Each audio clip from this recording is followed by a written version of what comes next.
Thank you so much for joining me this morning. How are you doing? Leena, it's so great to see you. Yeah, I'm doing really well, really well.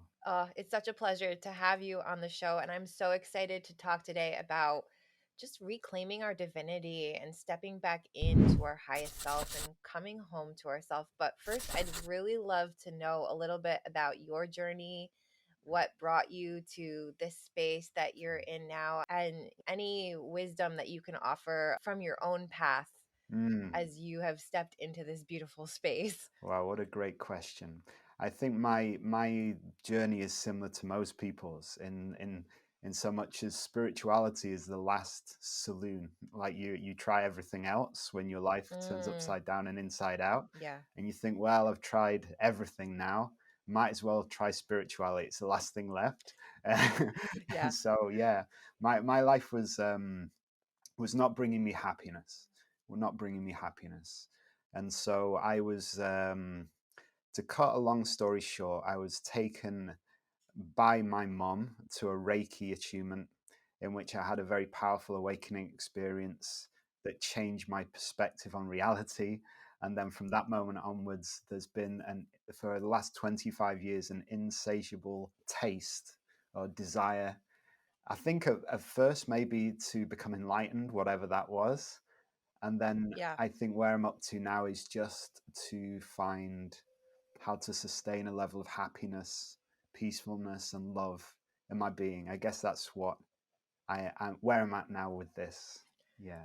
that's really beautiful. And I love the word that you said enlightenment because I don't know if you would agree with this, but I feel like at the beginning of our journey there's kind of that ego pull that oh, I'm spiritual now and I'm stepping into my spiritual self and there's the ego is really driving that and then I feel like after a certain point the ego, through all this work and through all this healing and through being cracked wide open, the ego takes a back seat once you get to a certain point. In knowing this myself, love watching people transform through the ego being in the driver's seat on the spiritual path and then watching it beautifully and humbly taking a step back. Oh, how beautiful.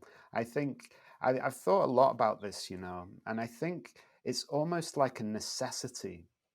I think we Mhm. have an ego, and then we create a spiritual ego, and the spiritual ego it's still a sense of self that is self-serving, like wants to be the most enlightened, wants to be the most humble, most wise, most everything, Yeah. and it seems a necessity. I think the spiritual ego for me is like when you plant a tree in the ground and you have initially you have a big log stuck in the ground next to it. It's like Mhm. it's almost inevitable that it seems for Yeah. everyone that they develop a spiritual ego, and then as they get clearer in the meditation practices, I think this is how it works, they start to cringe at themselves like, I don't believe I can't believe I used to say that, I can't.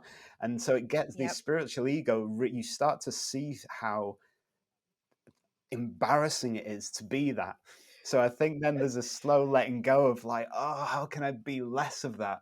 And then there's Yeah. another interesting bit where you realize you have an ego, and then the ego tries to get rid of itself.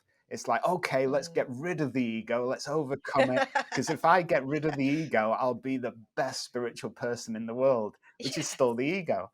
Yeah. So I think what I've had to do is I realized my ego wasn't going anywhere. And like every time I tried to suppress it, it got crafty and manipulative and like Mm. secretly powerful. And think, oh, and I just noticed how I'd be trying to be the best meditator, the best mystic. Mm. I, I think what I've learned to do with my ego is make friends with it. And it's almost Mm. like the more I embrace that shadow self, that crazy little thing that I carry inside of me, the more it kind of settles down. And it almost becomes like I find it funny now. Or it's like, oh, you're not going anywhere. I can't get rid of you. If I try and deny you, become more powerful. So therefore, let's just relax. And it's like, oh, Mm. like I notice my ego now, but we're from a place of happiness and joyfulness. It's like, oh, it's just like a child playing up inside of me, Yeah, and I think that brings up a really important part of what I've discovered about our spiritual path is that in order to, accept our divinity, we have to accept our humanity, and our ego is a huge part of that. Great. Oh, that's so beautiful. Yeah, I think that's exactly it. I think that's the meaning of as above, so below, or to be in the world but not of it. It's that how Right. can we live the paradox of knowing we're I kind of find it funny that all that ever was decided to incarnate itself as a clever monkey with neurosis and there was self-obsession. It's like that's the funniest thing in existence. So maybe this whole thing is a joke. You know, like it was like let's create the most ridiculous scenario I could find myself in and just find the humor in it. So I guess that's where yeah, I like Well, when you put it that way, everything that we do is completely that. ridiculous. And I know we were talking about before we Absolutely. started recording about all of the distractions that we give ourselves in this human world that kind of keep us separate from our divinity. And how can we start to remove ourselves, or at least detach ourselves from those distractions, so we can find the space and find, I guess space is the best word for it, to travel inward. Mm. So that's a good one. I think there's different stages to the path. I liken it to the energy flow through the body. So I think you said it beautifully. The beginning of the path is like an up and out path. It's like, right, let's get the Kundalini up to the crown, blast off, leave myself behind, no more problems, mystical abilities, loads of money Yep. and adoration, all it'll be Oh great. my god, that was me. You're describing me like right now. How did you know? Yeah, totally. I could see it in you. Looked into your eyes, I see it there. Well, you know, in me too. So we have that initial like, oh, get me, yeah, get super spiritual, and then I think that's the first part of the path, the up and out, and then the Mhm. next part is like, oh God, you know, this isn't working. I'm still unhappy. I'm still high and low. I'm still got all the grasping and the aversion I used to have. So Mhm. what's the next part of the path? Oh, okay, I have to learn to live with myself. And for me, that's a descending path through the chakras. And so it's Mhm. symbology. It's like the first thing we learn to do is the third eye. I need to silence my mind. You know, I need to silence my mind. And so then we go into no mind, no self, the Buddhist notion of no self. And then we think, oh, right, I've cracked it. My mind's quiet now. But then we might find we're still miserable. We still want to be creative beings. We still want to be happy. We still want to fall in love. We still want all of those natural things. So then I think it's almost like the light comes down to the throat, and then it's our creativity. Oh, I want to create in the world. I want to express. And so we clean out that capacity of expression. And then I think it comes into the heart, and we think, how can, oh my God, I thought I was enlightened, but I treat my partner really badly, or I treat my neighbors or my those people in the shops or those people I don't think are as spiritual as me. I don't treat or that don't belong to my yoga studio. And so it's like, oh, I have to clean out my heart now. And then we might clean out our heart and we might find that we don't have any energy in life. So we come to the solar plexus and realize I have to enlighten my emotions. I can't just know that there's no sense of self, I am the light, and then just be angry and miserable all the time. Now I have to find the key to joyfulness and expression. And then finally, I think we arrive in our body. It's like, oh, no point in being enlightened and happy on a throne that is damp and has all the springs sticking into me and is old and crusty. It's like, oh, I have to clean out this body now. I have to get this body. I have to eat well. I have to exercise. And I think that's the circuit in a nutshell. Up and out, then back fully into embodiment for, bring that light down into our daily existence. It's so beautiful that you said that, because I've almost seen the same thing, how we get to a certain point where they come from above and below together back into Oh, our heart chakra. yes. I think so much of the spiritual path and getting to a certain point is ending in the heart and the heart opening. And I think that's truly the portal Beautiful. to our divinity, is through the heart. And I know Mary Magdalene talks about that a lot in her teachings, about ascension is actually going within. It's not going upward, it's going within. And I think there's so much more to our heart space than we realize. Yeah, absolutely. I don't think it's any coincidence that the heart has three chakras above it and three chakras below. And I think I that didn't even think of that. I think it's like I think because some people call this the fourth dimension. People who know things that I probably haven't experienced yet, which is actually the fourth chakra is the heart. So maybe this is a dimension in which we're balancing the upper chakras of heaven and the lower chakras of earth, and once Mm, those are in balance, heaven yes. and earth, that's when we have that capacity to be in the world and not of it, and to love without such a sense of self and me. You know, there's Yeah. that I think that natural capacity for divine love is there. Mm. Yeah. I think too that when we get to a certain place, the understanding of unconditional love and how the idea that anyone or anything separate from ourselves is a condition. Oh, So yes. it's not true unconditional love if we're approaching life that way. So I think that's almost the ultimate understanding on this path is unconditional love that starts with self Oh, and starts with our heart center. beautiful. I love that, because I think one of my struggles with love was because I followed predominantly, my core path is devotion, which is a path of love, really, back to yoga, the yoga of love. I realized one of the biggest obstacles for loving other people, had a very powerful experience around this, you know, like actually speaking to the universe and merging. But what I was shown in that was the reason I wasn't loving everyone else unconditionally is because I hadn't learned to love myself unconditionally. I Yeah. literally I hadn't learned to love the fact that I couldn't love anyone. I hate myself for it. And it was like, oh, the Mm, starting point is that I have to actually make the peace that I can't give unconditional love. And the paradox is, the more I can do the fact that I can't love unconditionally, the more I love unconditionally. And it's a weird paradox that we have to face, you know, that the embrace of everything that isn't divine about us makes us divine. It's so yeah. interesting.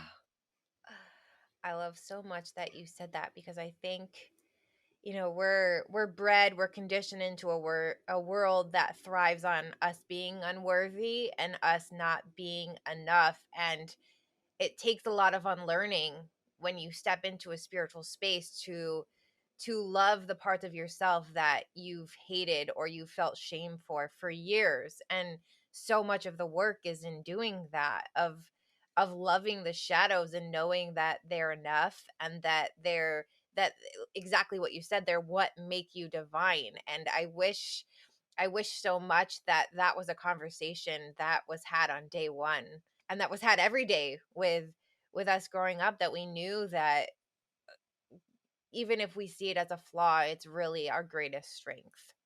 How beautiful! There's also an interesting take on it, which is the Vedantic philosophy that is echoed in you do Neil Donald Walsh's Conversation with God's books, where he wrote a children's book. I think it was A Little Soul in the Sun, and his take on it was that actually all of that is on purpose also. So it's also that journey where we can't love ourselves is specifically there so that when we learn to love ourselves, we actually see how beautiful that is, because we haven't had that before. It's a really interesting idea about duality, that actually we created what we're not in the desire to understand what we are. It's like, you know, we need the opposite, the darkness to understand the light, the fear to understand love, so to speak. That's a really beautiful perspective. I think I would agree with that because I think so much of what I believe of why we chose to come here is, like you said, the monkey, is to heal and to remember. And I think we have to go through these moments of almost amnesia, where we're having these experiences, so then we can go through that path to then heal from them and to reclaim that love for ourselves. So I really now I changed my stance on that. I Wonderful. think we do need those experiences to cultivate that self-love, because it makes it even more powerful when we understand our own capabilities to self-heal and that we had the power within us all along. I think that's one of the most profound moments of our life. where we're Mm. like Dorothy coming home and we realize Oh, that home was here all along. I was just thinking of the Wizard of Oz. I was just thinking of when the Tin Man goes to the Great Oz and says, you know, I want to have a brain, and he goes, well, here's a diploma. You always had a brain, kind of thing, but now you've got a diploma. You just believe that you have one. That story is literally the metaphor for my life, and I also Wow, think it's a really wonderful, metaphor for spirituality. And I think it's kind of full circle to what we were talking about in the beginning trajectory of our spiritual path, that's very ego based, where you know we want to open our third eye and we want to activate all of our spiritual gifts, and we want to be a medium now, and know everything about the universe, that's so good. and we're seeking externally. And I like you had we have such a thirst to grow and to be the best spiritual, most spiritual. And then we go through this journey, we go through the path, we go through the forest and the flying monkeys, and Wonderful. then we realize that it was all within us all along. Everything that we needed was at home, which I believe is in our hearts and within us. Yes, absolutely. Isn't that beautiful?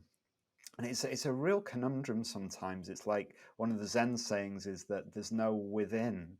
That as soon as you go within, you realize within is without as well. It's like Mm, it just all somehow merges. It's amazing. mhm, But as you say, it's like I think there's one of the Christian traditions that talks about the translation of when Christ, someone says to Christ, you know, when will you see the kingdom of heaven coming? And he says, you won't see it coming from anywhere because it's already in your midst. And one translation, it's mhm. already within you. And it's Yeah. like, I think that really echoes what you're saying, that when we have hell inside of us, like it seems like hell is everywhere. You know, when we're fearful, all we see is fear. When we're angry, we just find everything makes us angry. You know, our partner chewing the food that certain way. You know, it's like everything uh, makes us angry.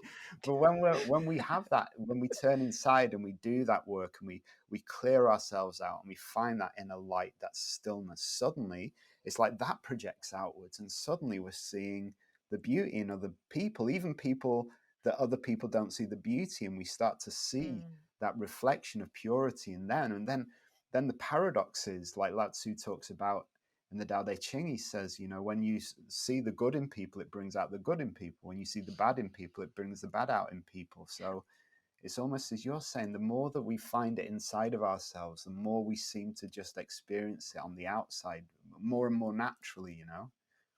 yeah, and I think it also helps us realize how much responsibility and capability we have to create our own universe and our own world and our own life and our own trajectory. And I think, at least the way I was raised in my generation, we're taught that all of that power lies externally with systems and authority figures and Mm. whatever you name it. We're not necessarily taught that all of that power lies within us to create our own version of the life that we want, to see joy and love and gratitude and abundance and our version of success and happiness. We're not taught that capability is something that exists within us.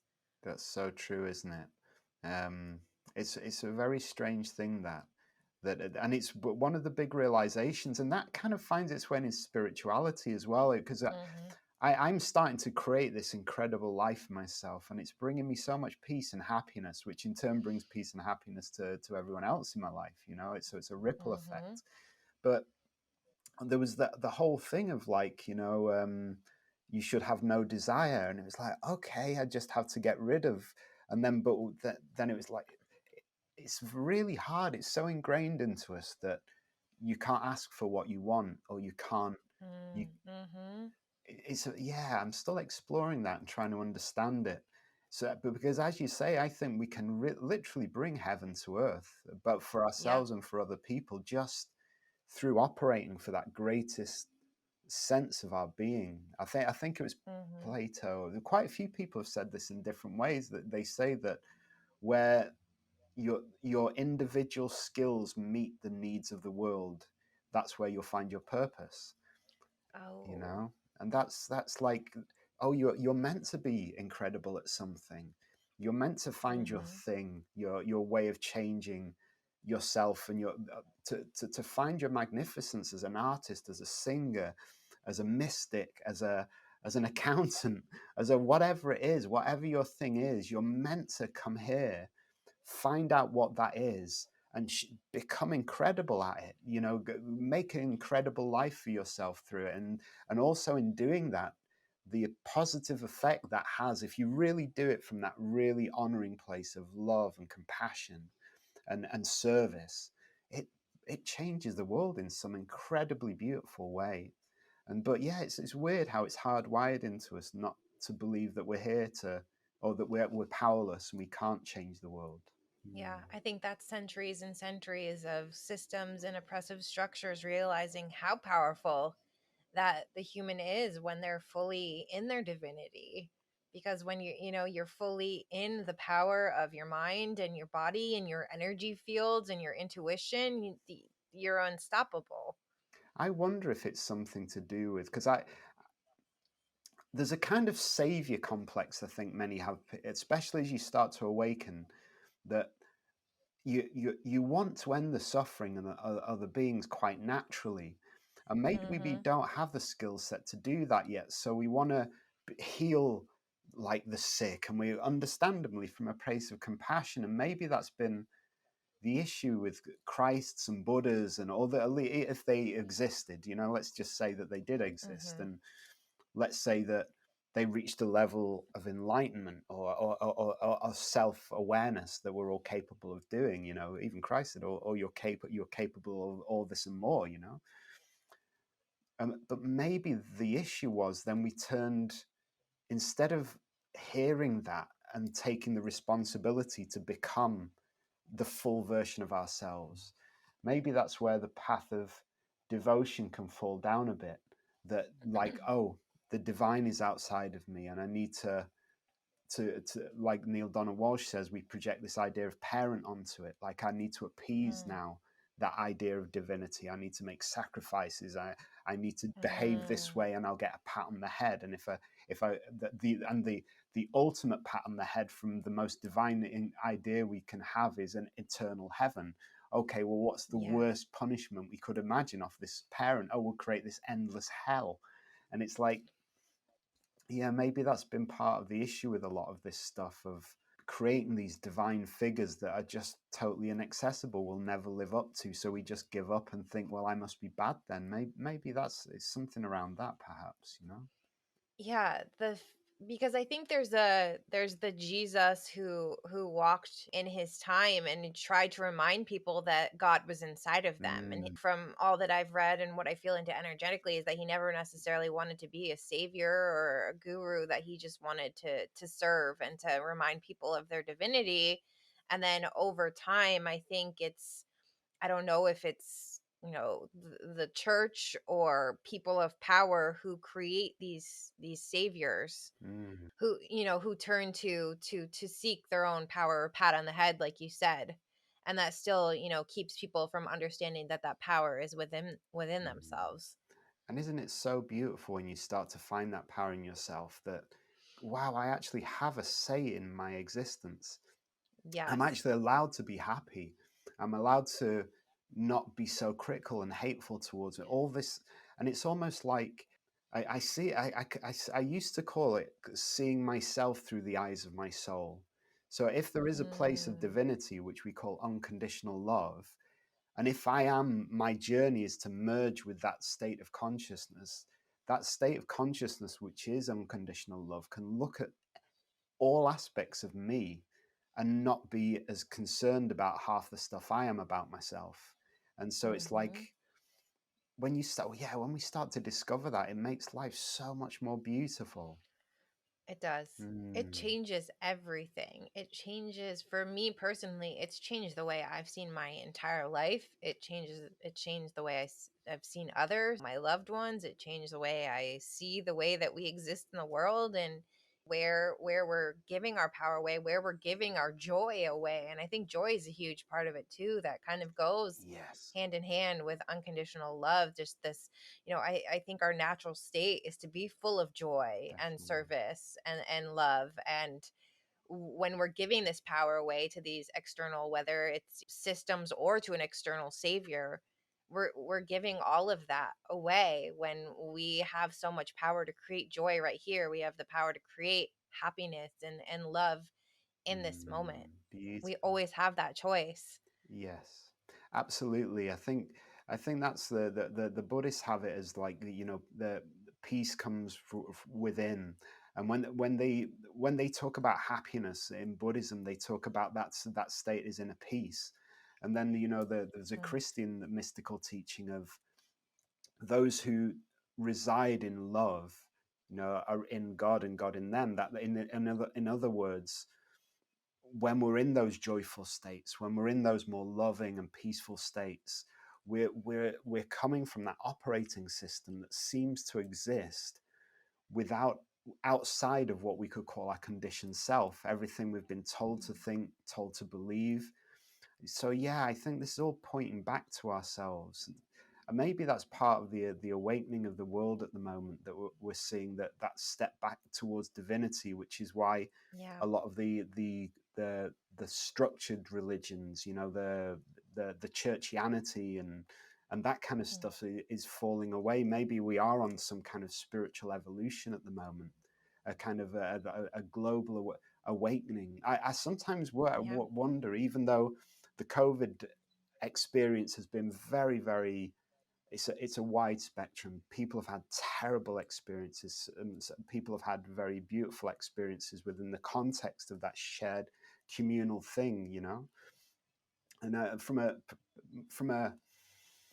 from a spiritual, what I could call a spiritual perspective, I noticed that within my life, it's when I had to face things around mortality, Mm, losing all my money, losing my family. That's the times I have to really look deep within myself to find, well, where is the happiness in this? Well, not, I don't mean that in a kind of cheesy way. I mean, how can I deal with this in a way that doesn't destroy my sense of self? In other words, how yeah. can I retain some wisdom and peace and centeredness? And those challenging times in my life have been the most awakening, the most like Yeah. potential for healing and for growth and new understanding. So I even wonder if there is, like many mystics have said, that this is a transition into we're in a Yeah. transition time into quite a big spiritual awakening, where the world is Right. going to change direction, and on a we're not discounting people's suffering as they've gone through this experience and the loss of loved ones, and people in like certain countries in the world really going through the mill like we can't imagine. I think uh, with an awareness of that, I wonder if this is some kind of collective awakening, process. As dark as it is, it's getting to us to question, like, should we be at work this much? Loads of people have Yeah. been at home and they've suddenly reconnected with families, or refound hobbies, or had space within the mind to think about their lives in new Yeah. directions and possibilities. I really wonder if this is going to lead to some kind of what you could call a renaissance, a spiritual renaissance. At the end of this, it'll be very interesting to see how it unfolds. What's been your experience of the last year or so? Well, I was going to say, what happened before the Renaissance was the plague. Yeah, absolutely.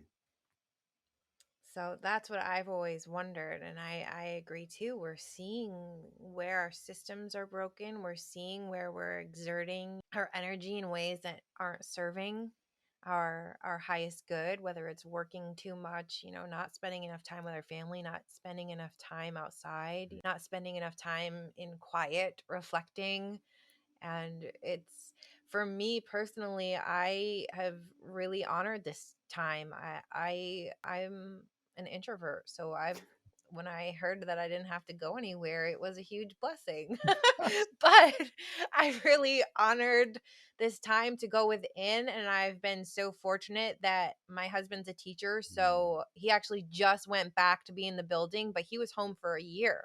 So it was him, my daughter, myself, our dog, just hunkering down at home and having that space and the extra help really gave me the space to go in. And I experienced my deepest healing and my deepest transformation during this time because I was given that space to reflect, to go within, to heal, to purge, to find peace, and to really cut ties with the external world that was giving the where I was giving my power away.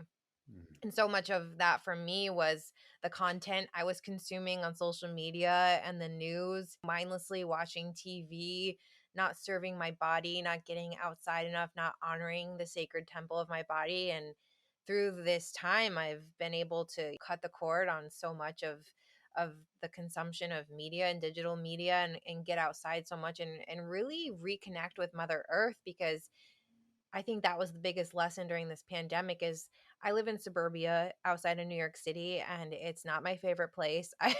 I grew up in the Finger Lakes of New York State, and for anyone who's familiar, it's full of gorges and waterfalls and lakes and wineries and beautiful nature. And so when I moved here, I slowly, my relationship with Mother Earth slowly died, and this time was a huge wake up call for that. mm, And that has been a huge part of my transformation too, is just reconnecting to the energy of Mother Earth, where I realized my lower chakras, my root chakra, was shot because I wasn't spending any time outside. And this time really forced me to do that and to reconnect. beautiful.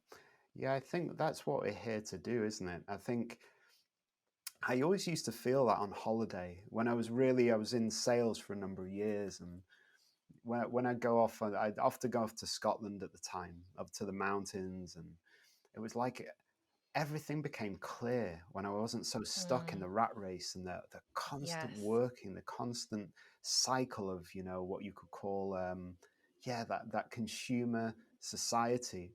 It seems like it's almost like it needs something big to awaken people, because this Yeah. world is, it seems to be, they call it, illusion in the East, they call it Maya, Yeah. the illusion, as you probably know. And Mhm. it's so crafty at pulling us back Yep. in. It's so Mhm. crafty. Like I think in work they call it the golden handcuff. It's like it's a kind of nice looking handcuff. So it's like, it bonds us to this world in some way. And as you say, it takes that pause sometimes, that moment of discomfort and stillness, to really to start to understand these more subtle levels of perceiving who we are and what life is and the reason that we're here. So hopefully there will be a blessing in this. Yeah, I mean, I think there I'm will lucky be. because I live in Glastonbury, which is a what you would call a pla if it was in India, it would be a place people come to for pilgrimage, and I'm lucky enough to live here. So in a way, for the last 6 months since I've been based here, it's like an energy bubble. It almost seems like a different universe here to what I perceive on the news and what people are experiencing in cities. And Mhm. I speak to some of my friends who live in, like, well, you've probably heard of Manchester and Liverpool, Mhm. and they're having a totally different experience of this whole pandemic to myself. Here it's very calm. The population's quite low. There's countryside everywhere, so there's plenty of time to go and reconnect with the nature and ground and be still. And I don't really watch television or the news, so I'm not so polluted by what's happening in the Mhm. world. So yeah, I'm quite lucky here, really, to yeah, I guess I'm not really experiencing the world that a lot of people are experiencing at the moment. Well, Mm, it's been such a pleasure mm, sitting down to talk with you about this. This is one of my favorite topics, about coming back home to ourselves and just reclaiming that divinity, because like we've expressed so much during our time together, it changes everything, and it changes our entire perspective on what's important, what we have control over, what we can change, and how we can continue to grow. I like to end with wise words for anyone watching or listening who just needs that extra encouragement to step into their highest self and to reclaim their divinity. So what are your wise words to end on? it's a cliche, but it's the really understanding that your whole life is this moment. There's nothing else happening. Like the past is happening now within your memory. Your future is happening now within your imagination. So to really change your life, it's just the realization that it's just to light up this moment. When you light up this moment, you light up your whole life. When you become happy, compassionate, self-loving, um, when you in this moment can connect with the most magnificent and beautiful imagination, emotion, sensation you can have about yourself, if you just get good at that, that's enough. That will change everything, you know. And believe that you're worthy of love, whoever you are. That whoever you are now, you're worthy of being happy. Whoever you are now, you've got the same creative potential as absolutely anyone else on the planet. When you learn to imagine, to see yourself worthy of success and beauty and having a beautiful life, you work on those things, and you'll be a blessing to us all. You know, if we see you living your potential, you'll inspire other people to do the same, and you'll change the world just through your existence alone. Yeah, that would be it. That was so beautifully said. I have goosebumps. Mm.